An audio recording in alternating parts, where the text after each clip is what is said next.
भूमि ज्यादा है और कुछ बफर की है। और दूसरी बात ये सामने आई है कि इसका विरोध तो आप कान खोल के सुन लें सब लोग कि इसका विरोध किसान नहीं कर रहे हैं। ऊपर जो बात पहुंचाई गई है कि इसको तो बजरी माफिया है, बजरी वाले नहीं चाहते।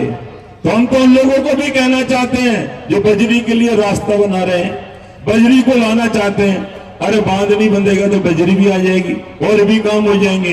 तो इसमें भाई काम करो, लोगों की मदद करो। और हम चाहते हैं किसी भी कीमत पर डूंगरी बांध रद्द होगा और होके रहेगा। जनता का साथ चाहिए, समर्थन चाहिए। हम कोई राजनीति नहीं करते, हम आगे लेना चाहते हैं। हमारे विधायक साहब आगे आए, कंडार का विधायक आगे आए, किरोड़ी लाल जी हैं वो आगे आए। बातें तो बड़ी बड़ी करते हैं कि थूक के चाटता नहीं हो, चाट लिया फिर मंत्री पद पर वापस आ गए। तो ये बात नहीं बनेगी। चुनाव आता है तो जूतियां उठा लेते हैं पंचों की। अब बात क्यों नहीं सुन रहे भाई? आप सामने क्यों नहीं आ रहे? क्योंकि मैं बात बोल रहा हूं वो खरी खरी बोल रहा हूं, किसी की नहीं है। मेरी गलती होगी, मैंने गलती की, लोगों ने माना जैसा, हमें चुनाव हरा दिया, कोई बात नहीं। बहुत अच्छी, जनता का अच्छा निर्णय है, इसमें कोई बुरी बात नहीं है। जनता सबको मौका देती है। हंसराज जी को मौका दिया है तो आप चरण ठोक में मत रहो, श्री चरणों में ठोक मत लगाओ, जनता का काम करो। ठोक लगाने से काम नहीं चलेगा। 2 साल तो आपके निकल गए, क्योंकि मैं आपके सामने बोल रहा हूं, पीछे होता तो नहीं बोलता क्योंकि हम मना थी पटोलों की। लेकिन आप यहाँ विराजमान हैं तो आपके कान खोल के सुन लें कि जनता की भलाई के लिए आप बात तो बहुत अच्छी करते हो और झूठ बोलने में नरेंद्र मोदी से भी आगे हो, कोई मुकाबला ही नहीं है आपका। पर हम चाहते हैं आप कुछ भी करो, आपको 3 साल मिलने और आगे भगवान दे, हमें कोई आपत्ति नहीं है। आपको और विधायक बनाए, इसमें कोई जनता निर्णय करती है। लेकिन जो जनता की प्रॉब्लम है वो सबसे बड़ी प्रॉब्लम है कि इधर हमारे साथ डोंगरी बांध के बीच में हमें फंसा दिया है। हमारी जमीनों को ये कब्जा कर लेंगे लोग और बाहर पानी देंगे। अरे हम क्या तापेंगे, यहां से पानी ले जाके वहां दे देंगे। अरे सरकार 1000 करोड़ की जगह 4000 करोड़ खर्च करे, उस जगह को चेंज कर दे, ज्यादा जहां लोगों को कम से कम नुकसान हो वहां ले जाए। योजना दूसरी भी है गुजरात में, जो नदियों को पुनर्जीवित किया है। अरे तुम जहां जहां नदियां हैं उनको पुनर्जीवित कर दो, पानी वहां का वहां मिल जाएगा। बारिश का पानी आता है उसको रोको और लोगों को पानी पिलाओ। ये क्या तय कर लिया कि 45% इस योजना का पानी 11 जिलों को ले जाएंगे।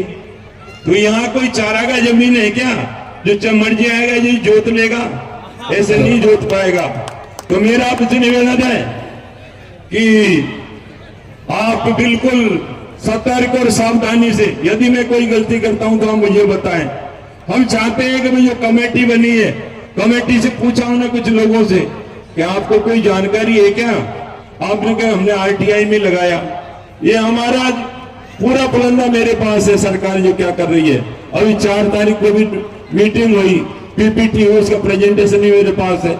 जितने भी 88 गांवों की लिस्ट हमारे पास है, कौन कितना परसेंटेज प्रभावित होगा, कितना एरिया प्रभावित होगा, कितनी जनसंख्या प्रभावित होगी, जमीन और दोनों का कागज हमारे पास है। लेकिन जो हमारे साथ भेदभाव हो रहा है कि यहाँ पर डोंगरी बांध को लोग संघर्ष कर रहे हैं। दूसरी बात आपका करौली और धौलपुर, उसमें आपका अभयारण्य का डिनोटिफिकेशन हो गया। अब ये लोग कहेंगे कि भाई ये तो आपकी सरकार में हो गया, ये आपकी सरकार में हो गया। अरे हमारी सरकार चली गई, आप बताओ कि आप क्या करोगे? ये जवाबों में गलियों में मत घुसो, हमारा काम करने के लिए आप विधायक हो। यदि मैं विधायक होता तो मेरी जिम्मेदारी थी।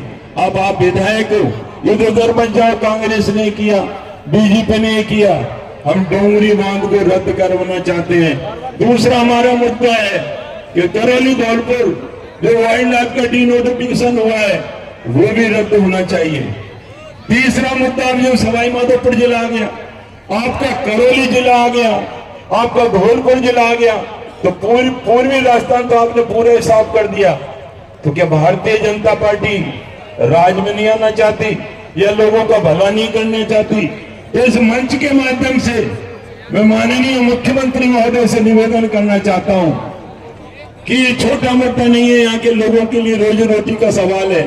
बरसों से लोग रह रहे हैं, यहाँ मंदिर मस्जिद सब कुछ बने हुए हैं, पुराना वैभव है इनका।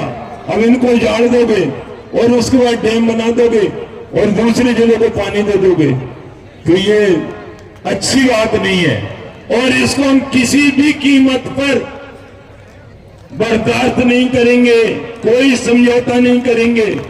तो अब आप हाथ खड़े करके यह बताएं कि हमें कलेक्टर की जरूरत नहीं है, कलेक्टर यहाँ का कोई जरूरत नहीं है। आप हाथ खड़े करके बताओ कलेक्टर की जरूरत नहीं है हमें।